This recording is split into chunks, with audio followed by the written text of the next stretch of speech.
Foreign tourists are back in Bali, although the numbers are still not at pre-pandemic levels. But many businesses are hoping for a boost, with Indonesia hosting the G20 summit on the resort island next week.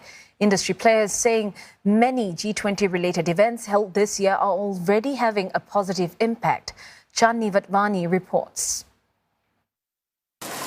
Galangal, cinnamon, vanilla, bay leaves. These are just some of the spices and herbs that make up Ida Ayu's famed Balinese arak, or local liquor. The founder of Iwak Arumari says the arak was recently among items given to G20 delegates as souvenirs, lending a much appreciated boost to her business. Beberapa hotel, restoran di Bali saja, itu mereka sudah membukakan pintu untuk iwak untuk dijadikan souvenir, juga akan ditaruh di room, di kamar-kamar itu untuk minibar mereka. DFS duty free juga akan memberikan kita tempat yang spesial di airport. Elsewhere on the island of the gods, Ikatut Tirtoyaso says he received his biggest order to date, 100 sarong boxes, for yet another G20-related souvenir giveaway. Mudah-mudahan bisa lancar, banyak yang order. It's not just local vendors and artisans who are feeling the positive impact. Hotel Merusaka Nusa Dua, located within the Indonesia Tourism Development Corporation area, where the G20 summit will be held, is among the many hotels that have been designated for side events. Bali benar-benar suffering di angka 10%, tapi dengan adanya acara G20 side event ini yang kami dapat sharing hampir 300-an kamar, jadi okupansi itu jomplang jauh banget di sekitaran 80 bahkan sampai 90%.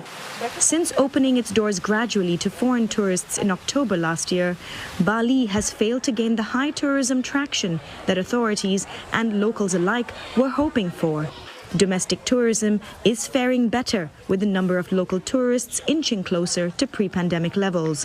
But data from the Central Statistics Agency shows the island welcomed close to 6.3 million foreign visitors in 2019. And those figures plummeted to a little over 1 million in 2020, further dwindling to just 51 people last year. Until August this year, the number of foreign visitors was still a far cry from pre-pandemic levels at some 276,000 people. Industry players say authorities must streamline regulations to better lure foreign tourists, as current requirements welcoming fully vaccinated travelers with 2 doses isn't good enough, because domestic travel requires 3.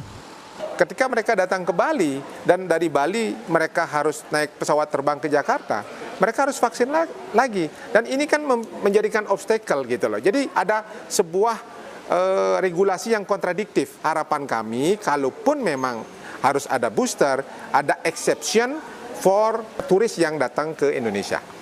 Nevertheless, authorities say things are starting to look up. Di tahun 2020 kami kontraksi sekali pertumbuhan ekonomi minus 9,31, padahal biasanya rata-rata kami pertumbuhan ekonomi di rata-rata nasional 5, nah di 2021 ada peningkatan pertumbuhan ekonomi masih minus 2,47%. Nah tentu di tahun ini di triwulan 2 ini kita sudah melakukan pertumbuhan positif 3,04%, dan ini juga lebih men-trigger salah satunya adalah G20 ini.